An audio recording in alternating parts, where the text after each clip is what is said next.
গুলি আছে, অস্ত্র আছে, সরকার পিছনে আছে। 36 দিন আন্দোলন করে দেশ দখল করছি। এই দেশ এখন আমাদের, এটা এখন আমাদের বাপদাদার সম্পত্তি। আমাদের এক উপদেষ্টা, ছাত্র উপদেষ্টা এয়ারপোর্টে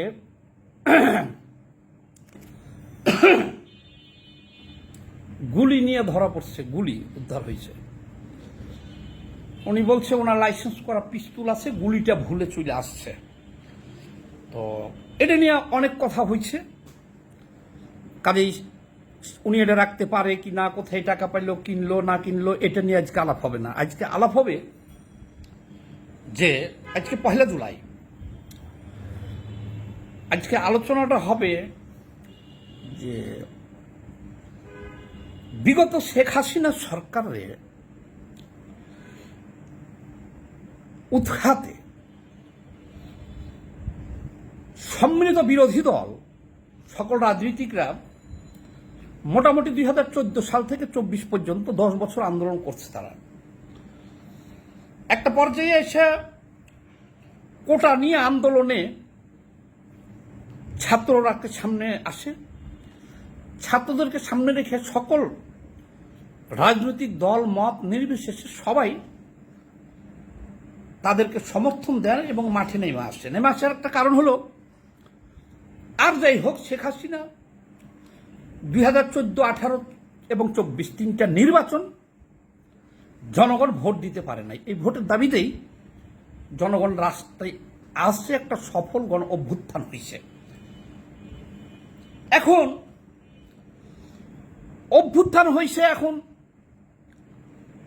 ছাত্ররা আসছিল কোটার দাবি নিয়ে, তাহলে তাদের দাবি আদায় হয়ে গেছে। বাড়তি হিসেবে একটা স্বৈরশাসক, এটা পতন হয়ে গেছে। এখন কি উচিত ছিল? এখন তো উচিত ছিল এই ছাত্ররা, সমস্ত ছাত্ররা নিজ নিজ ক্যাম্পাসে, ইউনিভার্সিটিতে লেখাপড়ার টেবিলে ফিরে যাবে তারা। আর যদি তাদের মধ্যে থেকে কেউ রাজনীতি করতে চায়, তারা হয়তো কিছু ছেলে পেলে যারা রাজনীতিতে ইন্টারেস্ট, তারা বিভিন্ন দলেও যোগ দিতে পারে বা স্বতন্ত্রভাবেও রাজনীতি নির্বাচন করতে পারে। তবে মূল ভূমিকা তাদের করা উচিত ছিল পেশার গ্রুপ হিসাবে। তারা পেশার গ্রুপ হিসাবে থাকবে, ভালো মন্দ দেখবে। কিন্তু আমরা কি দেখলাম? আমরা দেখলাম গণ অভ্যুত্থানের পরে এই কোটার আন্দোলনের যে সমস্ত ছাত্ররা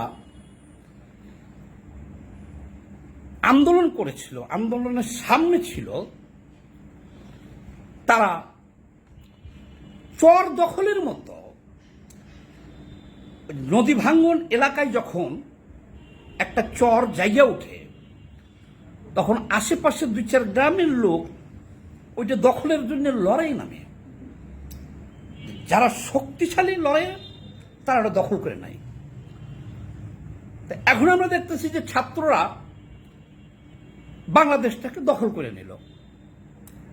তারা এই আন্দোলনে যে ছাত্ররা ছাড়া আরো কেউ যে ছিল আন্দোলনে, এটা তারা স্বীকার করে না। এটা তারা স্বীকার করে না।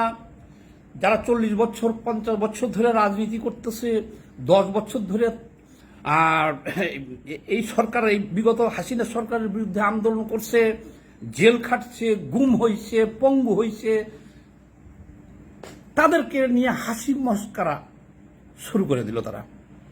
তারা বলা শুরু করলো যে আপনারা এই 15 বছর কি করছিলেন, আপনারা 15 বছর কি করছিলেন। অর্থাৎ তারা বলতে চাচ্ছে যে শেখ হাসিনার সরকারকে উৎখাতে বা এই যে গণ অভ্যুত্থানে আর কারো কোনো অবদান নাই।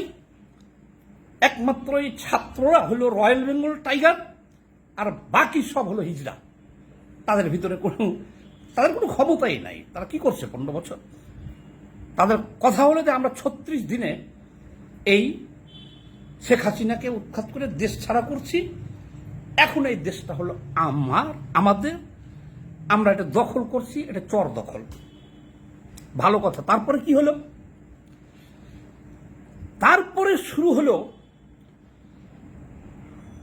আমরা তো সবাই অসংখ্য লোক প্রাণ দিছে, আন্দোলন করছে কি জন্যে? লুটপাট, দুর্নীতি, গুম, খুন, অনাচার, গণতন্ত্র হত্যা, এগুলো পুনরুদ্ধারের জন্য, বৈষম্য দূর করার জন্য, তাই না? ওরে বাবা রে বাবা, এখন ছাত্ররা আইসা যেভাবে লুটপাট শুরু করছে তারা সারা দেশে, আমরা অল্প শোকে কাতর, অধিক শোকে পাথর। আমরা এবং ভালো ভালো রাজনীতিবিদ যারা বড় বড়, তারা একেবারে ঠাসকি খেয়ে গেছে, তারা হতভম্ব হয়ে গেছে। তারা আরে এটা কি? ডক্টর ইউনূসকে সামনে রেখে একটা সরকার গঠন হলো। দেশবাসী বা আমরা আশা করছিলাম 3 মাসে একটা নির্বাচন হবে, বা 6 মাসও হবে, বা 1 বছরই হবে একটা নির্বাচন হবে। জনগণ যাকে নির্বাচিত করবে তারা সরকার গঠন করবে।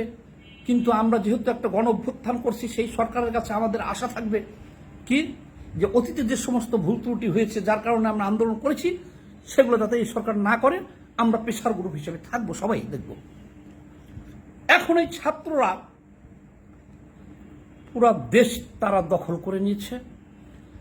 এখন স্টুডেন্ট, 1 বছর আগে যারা ছাত্র জীবনে সবারই হয়, আমরা আন্ডারস্টিমেট করি নাই,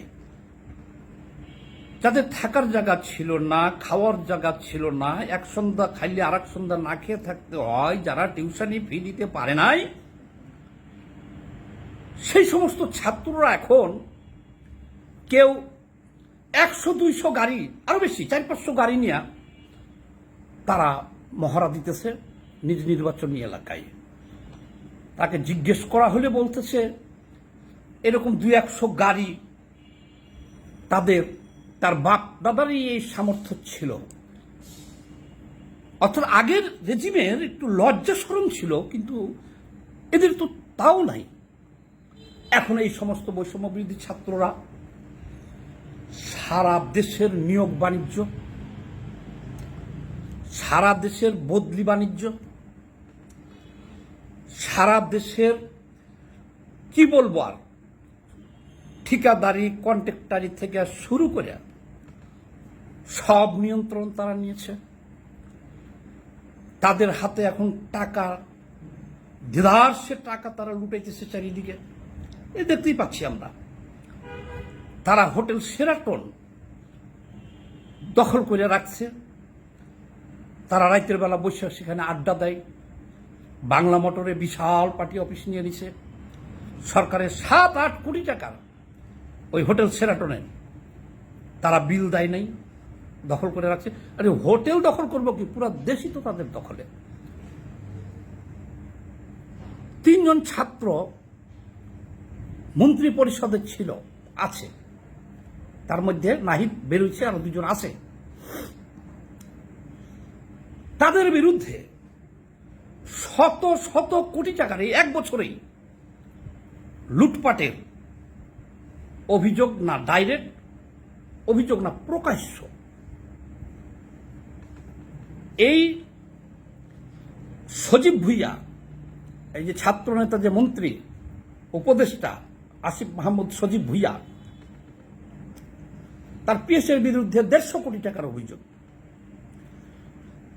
গাজীপুরের একটা সামান্য অফিসার সিটি কর্পোরেশনের নিয়োগে 12 কোটি না 20 কোটি টাকার বাণিজ্য হয়েছে, ওপেন সিক্রেট।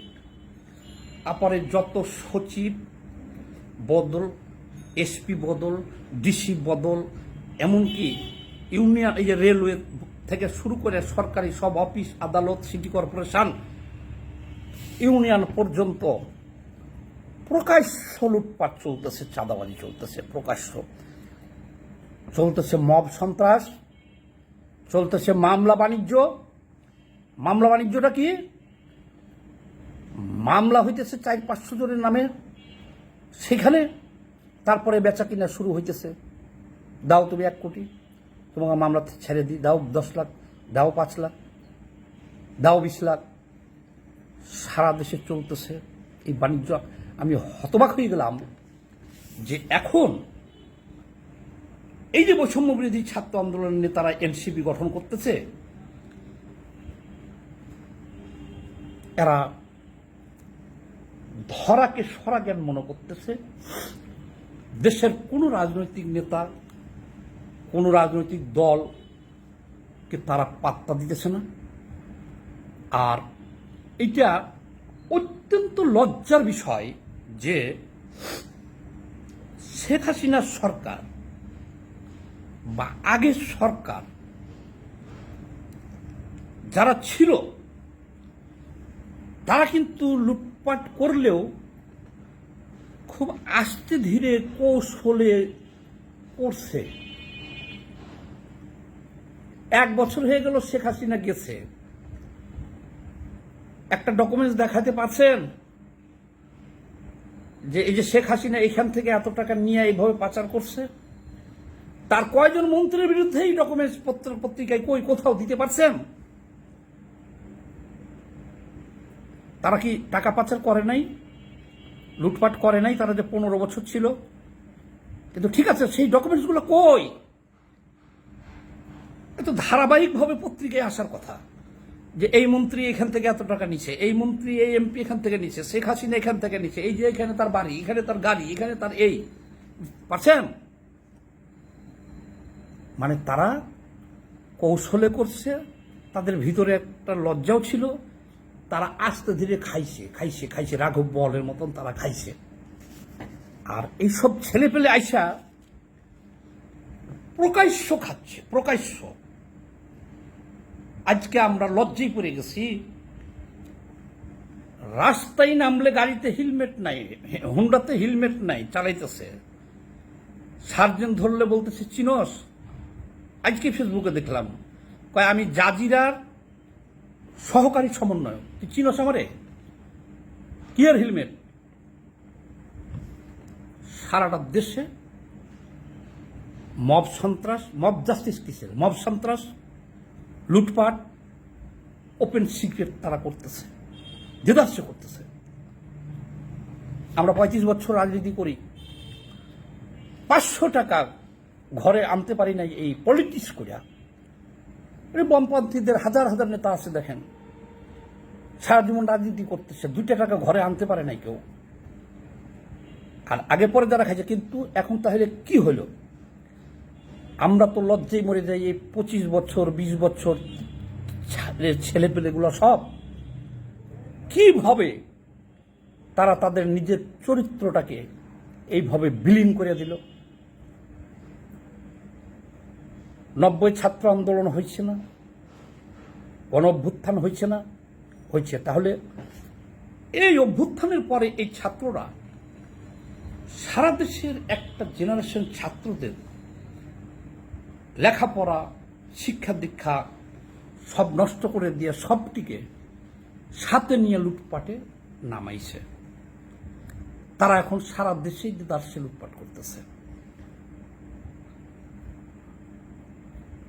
এটা কেমন বিষয়টা, কোন দিকে যাইতেছে, কেমন হইল? তারা ধরাকে সরাজ্ঞান মনে করে যা খুশি, নারী কেলেঙ্কারি থেকে শুরু করে এমন কোনো কাজ আছে যে তারা এখন করতেছে না, এবং যাই করতেছে সব ওপেন। যার যার এলাকায় কেউ 100 গাড়ি নিয়ে বেড়াইতেছে, কেউ 200 গাড়ি নিয়ে বেড়াইতেছে, কেউ 500 গাড়ি নিয়ে বেড়াইতেছে। টাকা আসছে কোথেকে? এগুলো তাদের বিরুদ্ধে এখনই শত শত কোটি টাকার দুর্নীতির অভিযোগ। একটা কথা মনে রেখেছি যে বনেরা বনে সুন্দর, শিশুরা মায়ের কোলে। এই যে 25 বছর 30 বছরের, 26 বছরের, এই 20 বছরের ছেলেপেলেগুলা এগুলো যা করতেছে,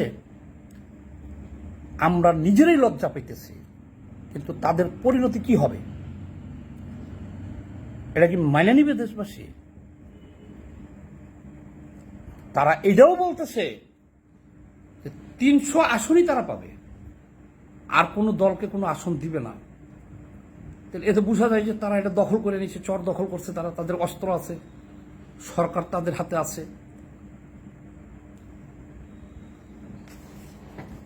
যাই হোক, এখন বর্তমান সময়েতে এদের বিরুদ্ধে কেউ এই ধরনের কথাবার্তা বলতেছে না। তা আজকে 1 জুলাই ঘটা করে পালন করা হইতেছে। আমরা একটা ফ্যাসিবাদের পতন ঘটাইয়া এখন আমরা কার মধ্যে আছি? এখন আছি মব সন্ত্রাস, ওপেন লুটপাট, খুনাখুনি, দখলবাজি, বদলিবাজি, নিয়োগ বাণিজ্য, বদলি বাণিজ্য কি নাই এখন। তারপরও দেশের মানুষ নিরাপত্তাহীনতায় ভুগতেছে। নির্বাচন কখন হবে অনিশ্চিত হয়ে গেছে। এখন দেশটাই এখন একটা সংঘাতের দিকে যাইতেছে। যাক, দেশবাসীকে বলবো যারা সচেতন আছেন তারা চোখ কান খোলা রাখেন। এই অবস্থার বেশি দিন চলতে দেওয়া যাবে না, আমাদের হস্তক্ষেপ করতে হবে। সবাই ভালো থাকবেন, ধন্যবাদ। আমি আমার YouTube channel voice of fact, এই চ্যানেলে এটা দেখতে পারবেন। আমি ভয়েস অফ ফ্যাক্টের সব দর্শক বন্ধুদের অভিনন্দন জানাইতেছি পাশে থাকার জন্য। আর ফেসবুকে যারা দেখবেন সবাই এটা একটু শেয়ার দিয়ে পুরো দেশে ছড়াই দিয়ে।